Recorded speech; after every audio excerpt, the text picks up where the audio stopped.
il n'y a pas de crise des migrants. Le solde migratoire, comme disent les démographes ou les économistes, est nul. En 2013, par exemple, l'INSEE nous dit, voilà, il y a tant de gens qui arrivent et tant de gens qui partent, donc la différence est 33 000. C'est-à-dire très peu. Ce que je fais, c'est exactement le contraire. Je prends les immigrés qui arrivent moins les immigrés arrivés qui repartent et les Français expatriés moins les Français expatriés qui reviennent. Et au lieu de 33 000, on arrive à 260 000. C'est plus du tout la même chose.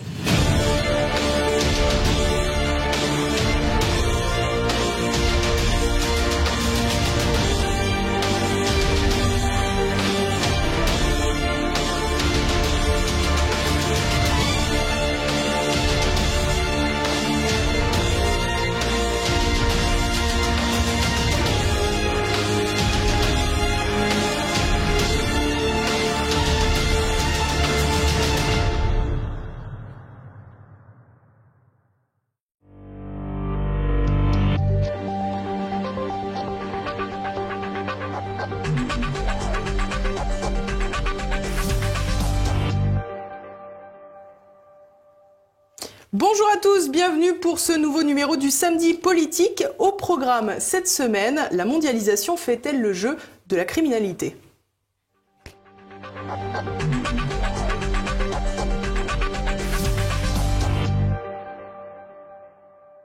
Et à mes côtés pour en parler, Xavier Hofer. Bonjour monsieur. Bonjour. Merci d'être avec nous. Alors on vous connaît bien sur TV Liberté, mais aujourd'hui vous venez nous présenter un nouvel ouvrage, Le crime mondialisé, état des lieux en 99 vérités. C'est publié aux éditions du CERF. Alors pour commencer, Xavier Hofer, on se rappelle d'Alain Juppé pendant la campagne des primaires de la droite qui parlait d'une mondialisation heureuse. C'est d'ailleurs un thème que vous reprenez notamment dans la préface de l'ouvrage qui est avec Alain Bauer. Finalement, vous nous présentez une toute autre facette. Oui, on parle ici de la face obscure, de la face noire de la mondialisation. Et c'est une face obscure qui s'est réalisée beaucoup plus vite et beaucoup plus fort que l'autre. Alors, le pauvre Juppé, il ne devait pas avoir conscience de ça, mais en réalité, vous avez depuis une vingtaine ou une trentaine d'années une accélération formidable de l'espèce de tourbillon planétaire criminel et qui pose des problèmes toujours plus graves. Un seul exemple récent, vous avez en Europe à un moment donné une quantité X de cocaïne qui arrive pour les besoins des toxicomanes. Il y a sans doute aujourd'hui dans l'Union européenne plus de 4 millions de consommateurs réguliers de cocaïne, donc il faut fournir. Mais depuis une vingtaine d'années, vous avez cette formidable accélération des livraisons de cocaïne. Les derniers chiffres qu'on a date de l'année 2017. Il faut un peu de temps pour compiler les données sur 28 pays de l'Union européenne. Enfin, 28 pays encore maintenant. Et donc là, on a saisi en 2017 dans l'Union européenne 140 tonnes de cocaïne. Ça signifie que comme généralement on en saisit de 10 à 15%, 20% les bonnes années, sans doute dans l'Union européenne, venus d'Amérique latine, donc c'est un phénomène mondialisé. On part d'Amérique latine, on a une escale dans les Caraïbes ou en Afrique et on arrive jusqu'en Europe. Nous avons sans doute de 800 à 900 tonnes, de 800 000 à 900 000 kilos de cocaïne qui ont été livrés dans le cadre de la mondialisation criminelle. Plus, bien entendu, les trafics intercontinentaux d'êtres humains, on voit ça tous les jours, plus les trafics d'armes, plus ceci, plus cela. Donc il y a une mondialisation criminelle qui s'est faite plus vite et plus fort que l'autre. Alors justement, on parle évidemment beaucoup dans le débat politique, dans le débat public, des frontières. Vous dites finalement que les frontières sont de plus en plus nombreuses, qu'on érige des murs, mais finalement, elles ne retiennent en rien la criminalité. Évidemment, puisque les grands organisateurs de sociétés, les grands dirigeants de sociétés criminelles prévoient. Et naturellement, quand ils veulent faire circuler des biens ou des services ou des substances illicites ou illégales d'un bout à l'autre de la planète, ils se contentent pas de dire bon, on va mettre ça dans un bateau, on va aller en Europe et on va tout vendre. Il y a naturellement des sociétés maintenant criminels qui existent, qui sont voués, qui sont spécialisés au transport des substances ou des biens illicites, et ces sociétés commerciales, si vous voulez, mais clandestines, les DHL ou les Federal Express ou de la drogue, tous ces gens-là sont responsables sur leur vie des marchandises ou de ce qu'ils transportent. Alors si DHL perd le colis que vous envoyez à votre petite nièce, c'est pas si terrible que ça. Il vous envoie une somme de dédommagement et c'est là. Mais si vous perdez, ou si vous paumez, ou si vous faites piquer 12 tonnes de cocaïne, vous-même et votre famille êtes exécutés sur le champ. Donc ça rigole pas. Et quand une voie A fonctionne, immédiatement, au moment même où elle commence à fonctionner, une voie B est prévue pour qu'au moment où on s'est fait taper sur hop, ça puisse continuer, ça puisse repartir. Toujours un coup d'avance. Voilà, exactement. Alors on suppose aussi, évidemment, Xavier Hofer, que l'avènement d'Internet et le développement d'Internet a joué un rôle important aussi dans cette criminalité. Bien sûr, mais ce n'est pas le phénomène principal. Le phénomène principal, songez au monde de la guerre froide. Le monde de la guerre froide, vous avez la moitié de l'Europe qui est fermée de l'autre, vous avez naturellement le mur de Berlin, vous avez des champs de mines, vous avez des champs de barbelés, vous avez 200 divisions blindées, etc. Il est strictement impossible de passer d'Asie, et notamment d'Asie centrale, et donc de l'Afghanistan, et là où le pavot, l'héroïne, etc., vers l'Europe occidentale. Et maintenant, après la disparition des frontières, après la disparition du bloc de l'Est, qui est un bienfait, parce que l'Europe a été réunifiée, mais vous avez la capacité de charger, pour prendre un exemple, un camion avec des carottes et puis cacher en dessous une tonne d'héroïne, et vous pouvez arriver à Amsterdam, et la seule chose que vous trouverez dans l'ex-bloc de l'Est sur votre voie sont des douaniers qui sont très mal payés, des sommes de quelques centaines, même à peine d'euros par mois, et avec lesquels, naturellement, la corruption n'est pas impossible. Donc c'est l'ouverture des frontières physiques, c'est-à-dire le fait qu'il y avait des choses qu'on pouvait simplement pas faire et que maintenant on passe, c'est la mondialisation des échanges, c'est le fait que toutes sortes de routes qui étaient fermées ont été réouvertes, et notamment une des principales, celle qu'on appelle la route des sultans. Il y a une route qui est connue, c'est la route des Balkans, c'est-à-dire l'Asie, la péninsule balkanique, la Turquie, la péninsule balkanique et l'Europe occidentale. Mais la route des sultans qui part de Chine, l'ancienne route de la soie, et qui traverse l'Asie centrale et qui arrive à la mer Noire avec l'électronique bas de gamme, les contrefaçons, avec de la drogue, avec les femmes prostituées du port de la mer Noire, les Moldaves, etc. Et tout ça descend vers les Balkans, puis vers l'Italie, puis vers l'Europe. Vous avez des routes de transit criminel immenses à travers ce monde. Alors ce qui est incroyable aussi, c'est qu'on est dans une société où on nous parle sans arrêt d'humanisme, on nous parle d'accueil des migrants, et finalement vous expliquez dans ce livre que le trafic d'êtres humains, c'est un trafic parmi les plus importants, parmi les business les plus importants du crime, et on a l'impression que les autorités restent stoïques, on n'a pas l'impression qu'il y a une mobilisation outre mesure. Alors, pour vous donner une idée de ce que c'est, les gangs, les bandes, les sociétés criminelles qui se chargent d'acheminer les migrants africains depuis le Burkina Faso, depuis le Nigeria, depuis toute la zone de l'Afrique, du bord du golfe de Guinée jusque vers l'Europe, ces sociétés-là africaines sont si dangereuses, si riches maintenant, si cruelles, et leurs capacités de corruption sont si immenses que vous avez, par exemple en Italie, on a chargé les unités les plus secrètes de l'antimafia de les cibler et de voir si c'était pas possible de les démanteler.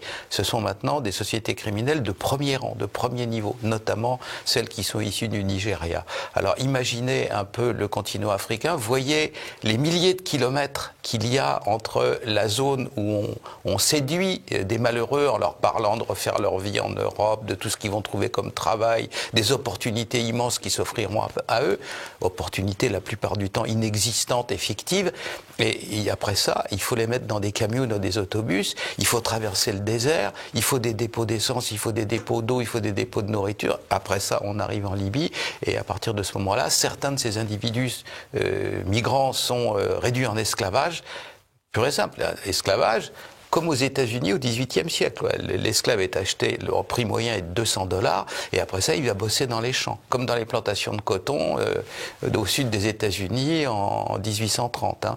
Donc c'est quelque chose qui est criminel, de but en blanc. Et là, on voit bien qu'on est à l'échelle continentale, puisque vous parlez de l'Afrique. Finalement, ce ne sont pas des Africains qui sont ensuite importés en Europe pour être réduits en esclavage. Ils sont bien réduits en esclavage sur leur territoire. Une partie d'entre eux, et disons ceux qui méritent, de par leur valeur ou de par l'usage qu'on veut en faire, d'être, si j'ose dire, exportés en Europe. Alors on a vu que la route italienne était maintenant fermée. Hop, ils se sont rabattus tout de suite sur la route marocaine et puis espagnole.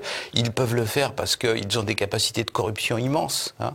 Puis en plus, ils peuvent donner, entre guillemets, des prostituées pour faire joujou aux douaniers qui sont sur le chemin, etc. Donc ils ont toutes sortes de capacités tournant autour du sexe et de l'argent pour corrompre des individus sur la route. Et vous avez comme ça des gens qui arrivent, et notamment les femmes qui jusqu'à une date récente, les femmes africaines qui arrivaient transportées par vous savez, les bateaux qu'on a tous vus à la télévision dans le sud de l'Italie.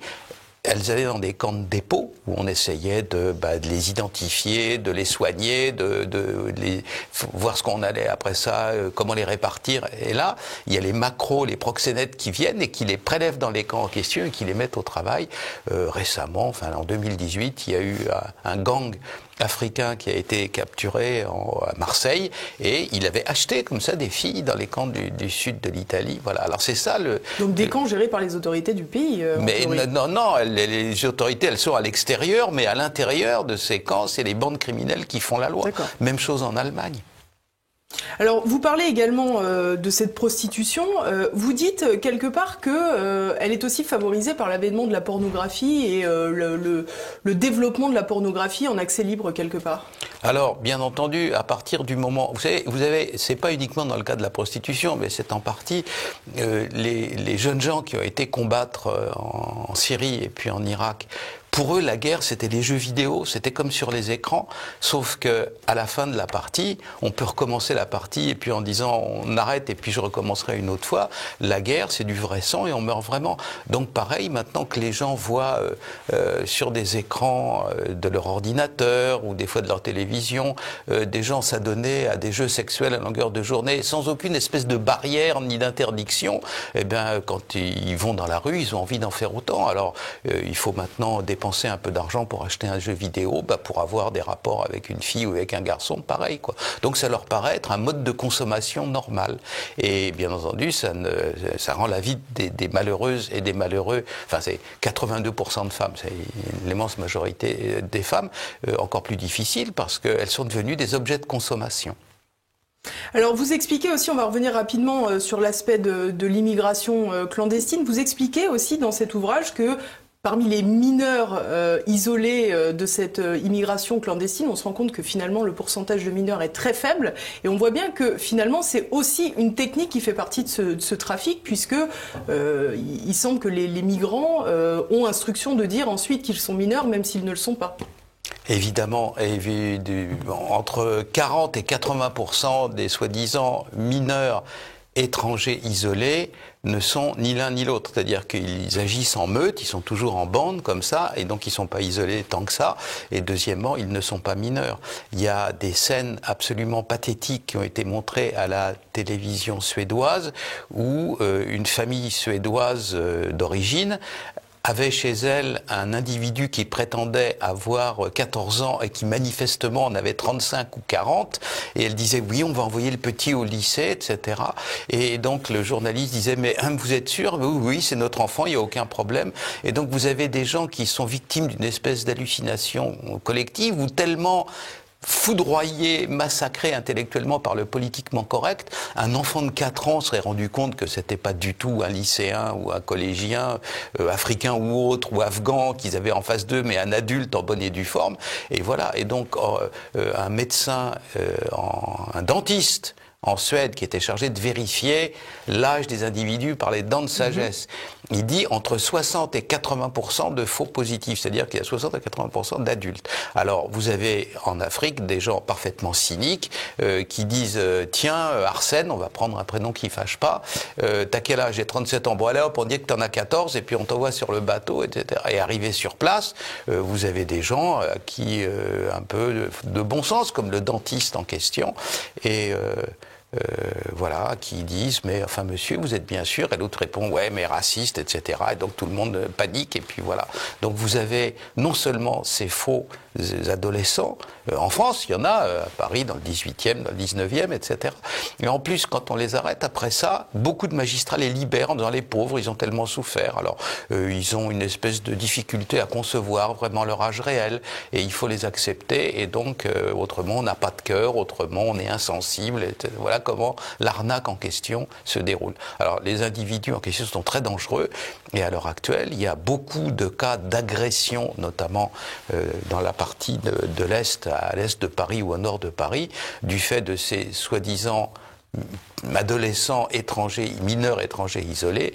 Vous savez, c'est l'aphorisme du philosophe allemand Lichtenberg sur le couteau sans lame à qui on a retiré le manche. Et bien là, c'est à peu près pareil. Vous avez des gens qui sont ni mineurs ni isolés et qu'on nous fait passer pour tels et qu'on accepte pour tels, souvent, et surtout dans les pays nordiques, par une sorte d'aveuglement collectif. Alors justement, cet aveuglement collectif, il peut évidemment engendrer de très grands risques pour le pays, parce que là, on parle des mineurs isolés, mais on a vu également des terroristes revenir par les biais de l'immigration clandestine. Bien entendu, à partir du moment où vous installez un tuyau illicite, le tuyau en question, enfin, c'est pas du métal et c'est pas le tuyau du poêle, hein, mais c'est une espèce de route clandestine dans laquelle on fait tout passer. Dans un sens, on fait passer les migrants clandestins, la drogue, les armes, éventuellement un terroriste, et dans l'autre, on fait passer l'argent ou éventuellement d'autres sortes de drogues fabriquées en Europe. Par exemple, les amphétamines, l'ecstasy, etc., les drogues chimiques qui sont souvent fabriquées aux Pays-Bas, elles descendent la route des Balkans, et ce qui remonte la route des Balkans, c'est des armes, des migrants clandestins, etc. Donc vous avez un tuyau qui marche dans les deux sens, et tout y passe. Alors ce qu'il faut bien comprendre aussi, c'est que la frontière est très poreuse entre les différents types de criminalité. On sait par exemple que le terrorisme est en grande partie alimenté par le trafic de drogue. Alors, c'est beaucoup plus vaste que ça, même. Vous avez raison, mais c'est encore plus large que ça. D'abord, les malfaiteurs, les bandits, les gangsters, appelez-les comme vous voulez, ils n'ont pas de métier. Vous avez un métier, moi j'en ai un, mais le monde criminel n'a pas de distinction professionnelle. Vous avez des individus qui sont des opportunistes, c'est-à-dire qui détectent un trafic intéressant et ils se branchent dessus, et des prédateurs, c'est-à-dire qu'ils le font dans un mode où ils avalent, ils mangent, ils dévorent ce qui leur tombe sous la main, et puis après ça ils changent.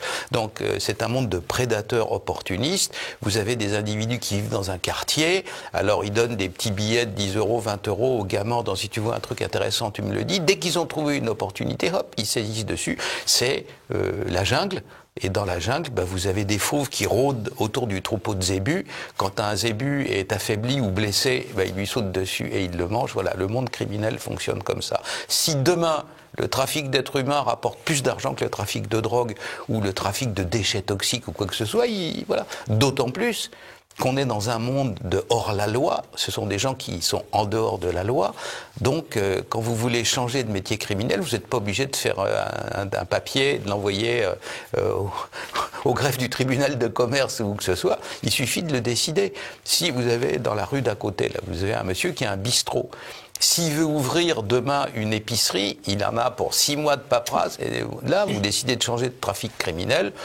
La seule chose, le seul risque, c'est de trouver sur votre route des individus qui sont déjà sur votre nouveau job et qui risquent de vous tuer, quoi. C'est le seul risque. Mais en dehors de ça, il n'y a aucun risque juridique, si vous voulez. Donc ça va très vite. Il y a un autre pan qui est très intéressant, que vous reprenez à plusieurs reprises dans ce livre, c'est le trafic d'armes légères. Comment expliquez-vous que ces armes peuvent arriver dans la clandestinité? Comment ça se passe en fait, ce trafic? Alors, d'une part, les armes en question, elles sont très robustes.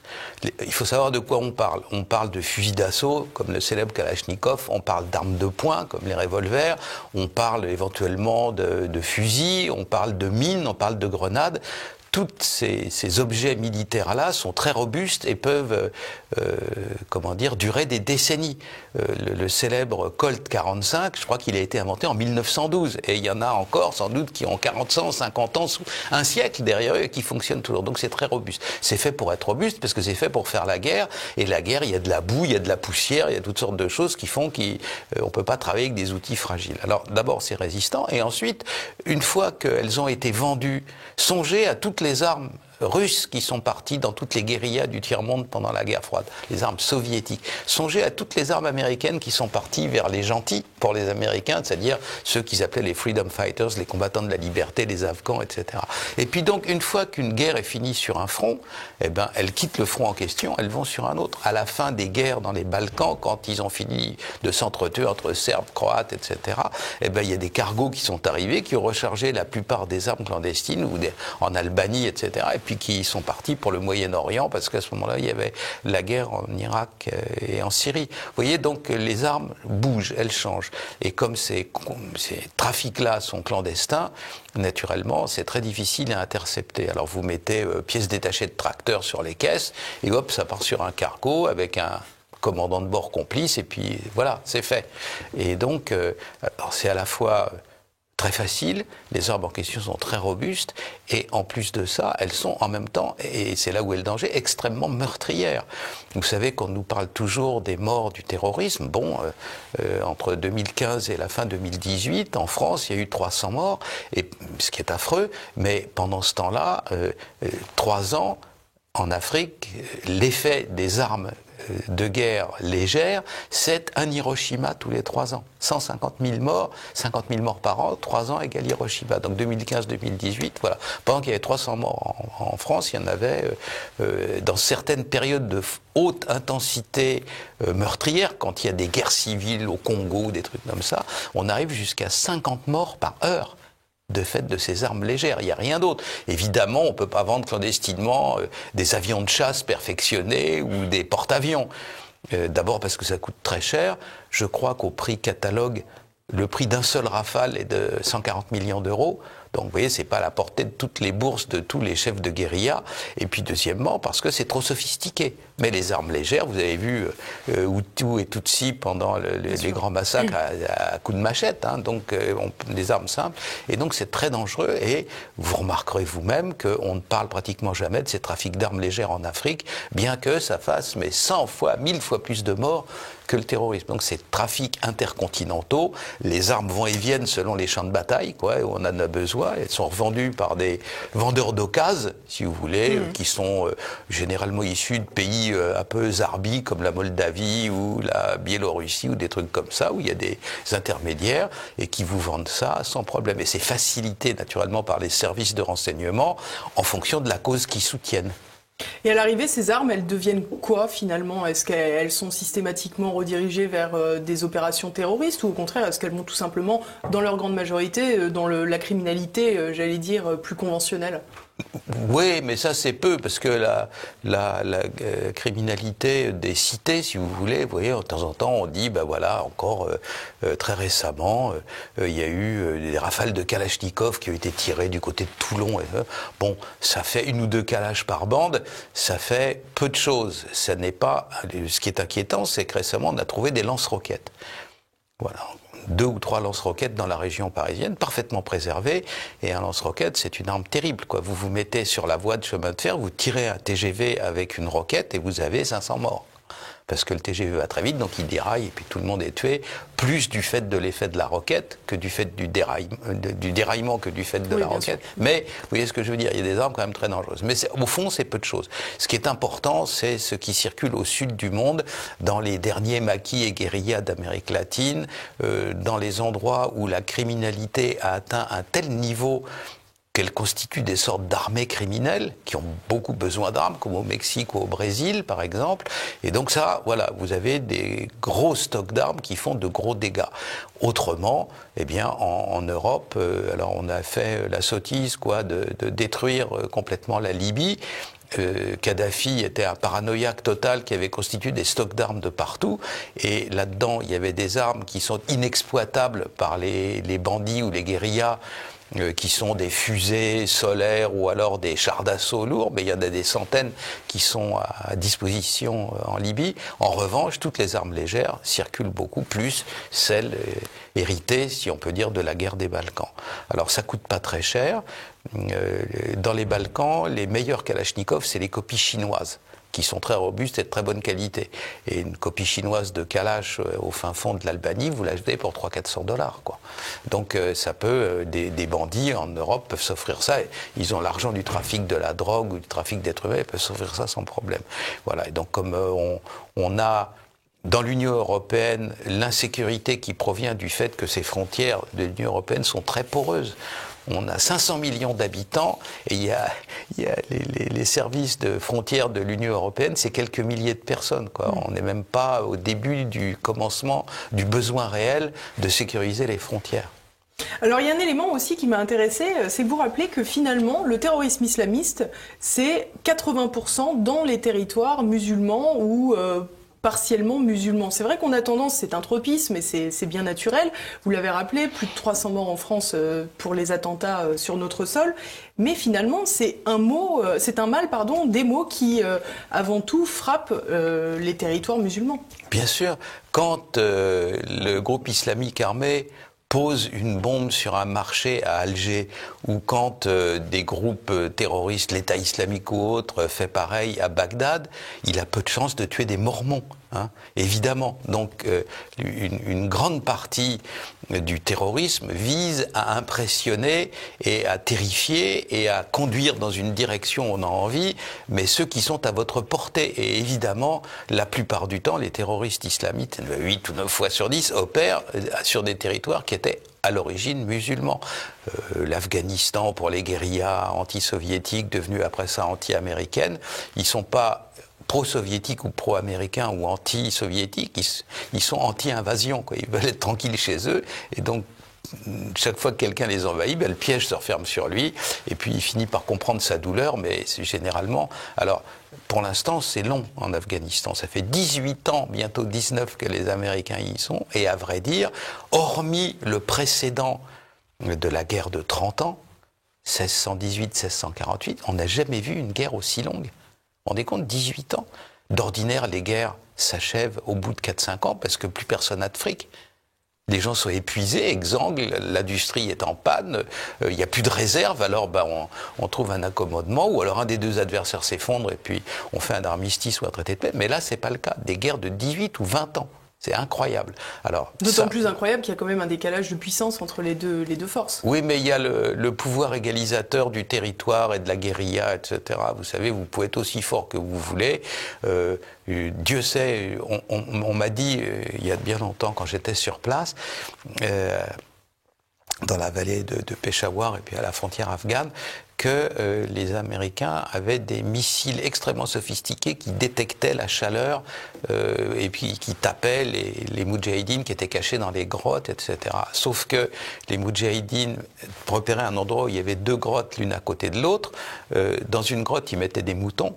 Et puis, ils se mettaient dans la grotte à côté, mais devant l'entrée de la grotte, ils mettaient des couvertures mouillées qui rafraîchissent l'air. Et donc, invinciblement, le missile de croisière qui devait coûter 12 millions de dollars, le missile, allait taper les moutons, et puis les types dormaient à côté, parfaitement tranquilles. Vous voyez que des fois, il suffit peu de choses dans le low-tech, hein, dans la basse technologie, et que dans ces guérillas, l'imagination des combattants, et puis les trucs qu'ils trouvent, et puis leur façon d'agir sur des territoires qui connaissent de manière séculaire, rétablit l'équilibre. Et la preuve, c'est que aujourd'hui, le gouvernement officiel à Kaboul, en Afghanistan, soutenu par les Américains, contrôle toujours moins de 50% du territoire, et ça fait 20 ans que les talibans et autres contrôlent une petite moitié, 55 ou 60% du territoire. Vous voyez, ça n'y a rien changé en 18 ans. Alors toujours est-il que dans cette mondialisation du crime, on a toujours l'impression que les autorités sont toujours incapables de juguler, d'endiguer cette crise. Et alors moi, ce qui m'a particulièrement frappé, c'est que vous expliquez que 10% des médicaments qui sont en vente, enfin qui sont disponibles sur le marché, sont des contrefaçons. Et c'est vrai que la santé, on se dit que là, c'est au moins un secteur qui est totalement préservé, du moins par les autorités. Et là non plus, on se trompe. Alors, sur certains continents, l'Afrique par exemple, mais une partie de l'Amérique latine, une partie de l'Asie, du Sud-Ouest notamment, les faux médicaments, c'est pratiquement la moitié du stock total. Ce sont deux sortes de faux médicaments, des médicaments sous-dosés, à savoir qu'il devrait y avoir 1 gramme de poudre de perlimpinpin dans le médicament, il y en a 0,2 grammes, ou alors simplement du plâtre dans des cachets ou rien du tout. Ce qui fait que vous croyez protégé. Le cas de la malaria ici est caractéristique. Les gens prennent des médicaments antipaludéens et puis ils meurent parce que il n'y a rien dans les médicaments. Le principe actif est tout simplement absent.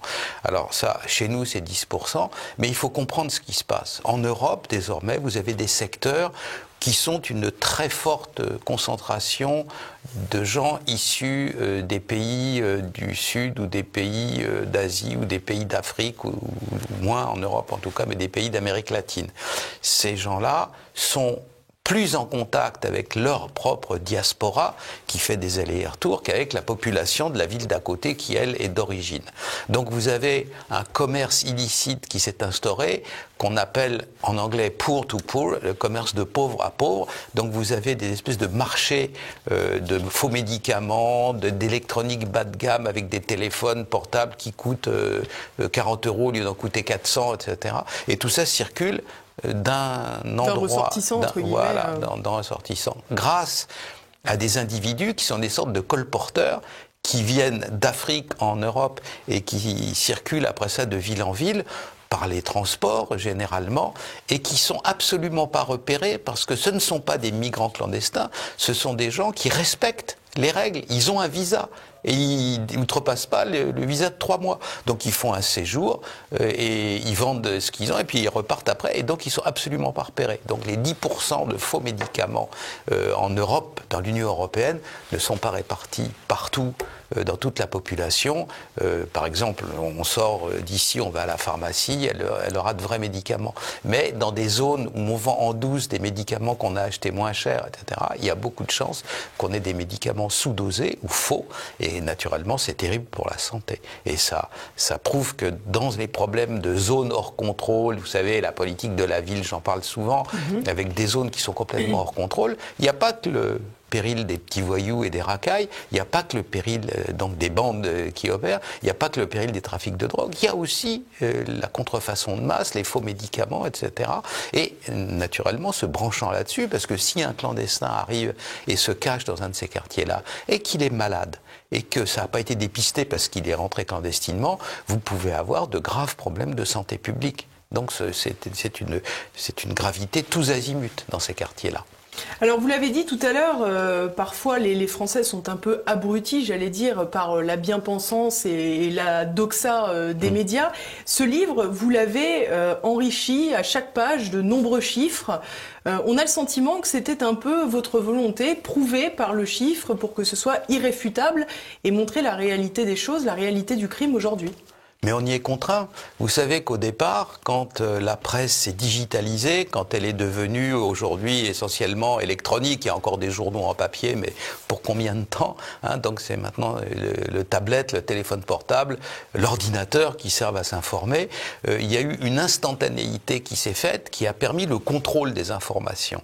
Quand vous lisez dans un journal, il y a 3% de ceci ou de cela, le temps que vous envoyez une lettre au directeur du journal en disant « Monsieur, vous êtes bien sûr » et qui vérifie et qui vous répond, ça marche pas, quoi. Tout le monde a oublié, tout le monde s'en fout, etc. Donc là, c'est instantané, donc ça peut se faire. Et donc, là où ça avait débuté, c'est-à-dire en Californie d'abord, dans le reste des États-Unis, et puis maintenant chez nous et partout dans le monde, vous avez des catégories de journalistes qui se sont créées pour vérifier les faits. En anglais, les fact-checkers. Hein, voilà. Alors, en France, naturellement, comme la presse appartient à 2 milliardaires qui sont dans la lignée de Soros-Davos, hein, M. Niel et M. Drahi, bien entendu, les journalistes qui sont au service de cette cause-là, parce qu'ils militent pour une cause, ce ne sont pas des gens qui veulent vous informer, en fait. Les gens qui militent comme M. Juppé pour la mondialisation heureuse, eh bien, ils ont tourné le fact-checking à leur avantage, à savoir que, par une amusante coïncidence, ceux qu'ils aiment,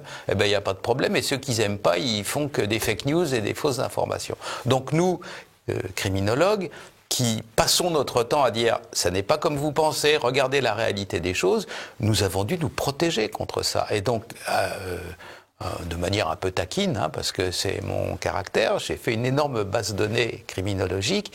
Et donc, chaque fois que j'écris un article dans un journal, à la fin, je mets « pstou, les fact-checkers, vous pouvez vérifier, etc. » Et donc, on a récolté énormément de faits. Alors, le livre en question, pourquoi il est intéressant?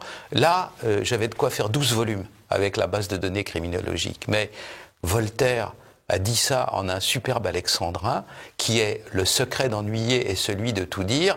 Donc, on n'a pas tenté de tout dire sur tout. Et le patron des éditions du Cerf a dit « waouh, c'est grandiose, et voilà ce qu'on va faire.